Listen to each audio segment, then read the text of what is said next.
that he's been involved in. And also some of the poetry, I think, might come out in that too, because he's quite a poet. If you actually listen to the words of the songs he puts together, you can really sense that Irish poetic sense that he has. Right, what's the time? It's 4 minutes now before 5, and now for something which is, well, not hot off the presses. It's really something we had to dust off. Every week on Rock On, we're going to be giving one of Britain's top rock journalists a chance to talk about a forgotten album. One that's been overlooked, but in his opinion at least deserves another chance. This week's One That Got Away features 3 musicians who've played with Bob Dylan in recent years: Stephen Souls, T-Bone Burnett, and David Mansfield. And it's introduced by Allan Jones of The Melody Maker. A work of real originality and of sufficient substance to shake up the rock biz status quo. At last, a rock band that takes real chances. So declared Steve Lake in his Melody Maker review of the Alpha Band and the debut album to which they gave their name, a neglected left-field masterpiece released by Arista in February 1977. Such enthusiasm might unfairly have been dismissed by a rock audience, increasingly suspicious of critical hyperbole, as the typical response of a critic flushed with the discovery of a new band and a record that offered novel musical departures. The public is too frequently regaled by such promises. Too often the appeal of newfound musical heroes has proved fleeting, too vague to endure. The Alpha Band, though, is a record that clearly contradicts this kind of apprehension. The claims for its originality are not at all exaggerated. Indeed, the Alpha Band created nothing more startling than Interviews, the shock-inducing opening track on this first album. They would still have vindicated the claims of their supporters. Interviews is typical of the wild dervish attack on the senses, in which the Alpha Band takes such considerable delight. The music is launched at the listener at a velocity that bewilders as it amuses. The rhythm jerks in dislocated spasms, guitars collide and tangle, electronic effects whoop and howl in the confusion of instrumental accents, the drums tumble across the beat, sounding like the clatter of collapsing bookshelves. The vocals shoot out from all directions, obscured by sinister overdubbed asides and eerie choral chants. The lyric is bitter and surreal, a series of perverse and violent images that speak of a collapsing society, with Ferrari automobiles and James Brown records sitting in the ground 50 million years ago. Not to mention hydrogen bombs, Japanese carpets, the whole United Nations, and the People's Republic of China, all sitting in the ground 50 million years ago.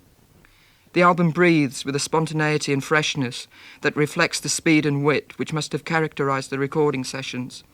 The sound is open, full of space and light. The arrangements are fluid, open to suggestion and improvisation. The music provokes, questions, fights against the obvious. It's never complacent, never relaxes. Mansfield's violin, sometimes flamboyant, sometimes sombre, worries and nags.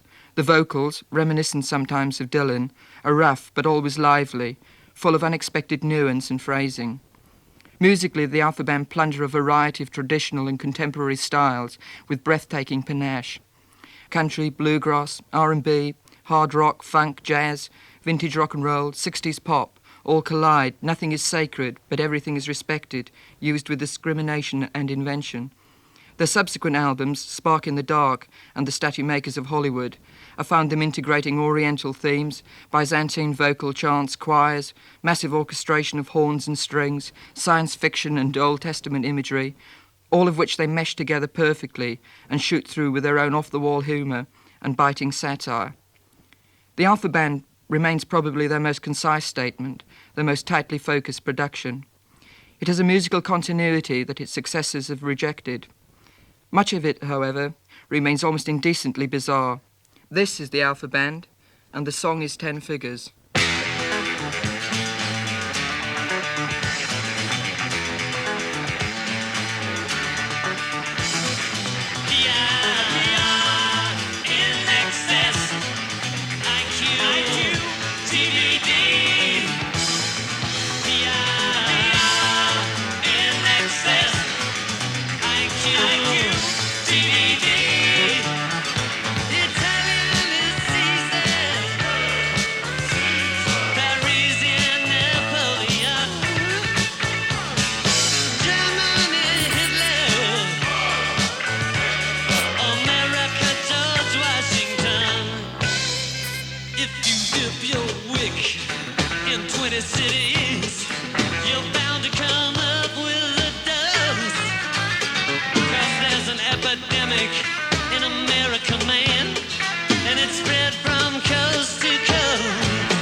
Everybody, somebody down to the chicken shed.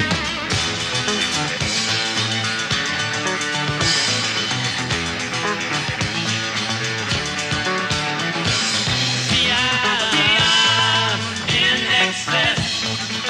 IQ, DVD. In excess. IQ, DVD. Italian is season. Parisian Napoleon. Germany Hitler. America Cal Wellington.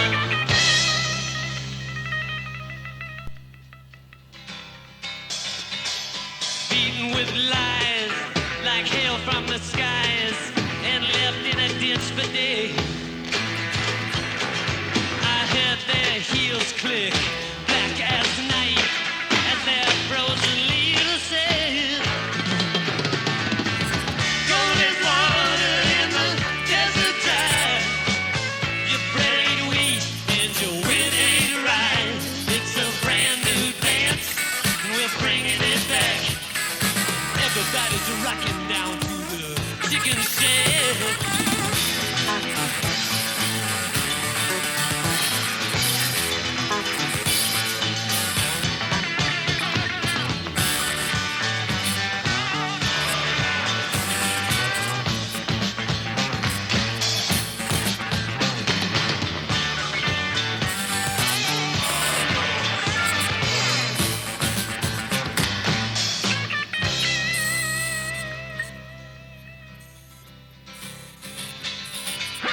Boundary lines, 112 defined, mean nothing anymore. With that third world corporate majesty, spread eagle on the blow. Competition is passe. When you look the other way, it's a brand new dance, and we're bringing it back. It's called Everybody's Nobody down to the chicken shed. Sing back.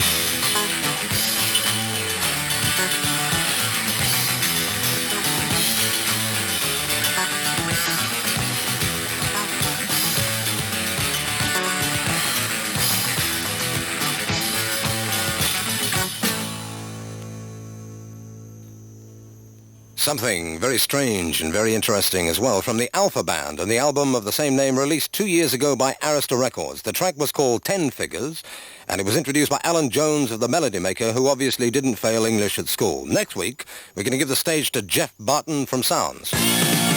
Rock on Radio 1, 275-285 and stereo VHF. Rock on! It's 4.5 minutes after 5 o'clock, and let's have a look now at some of the rock-orientated radio and television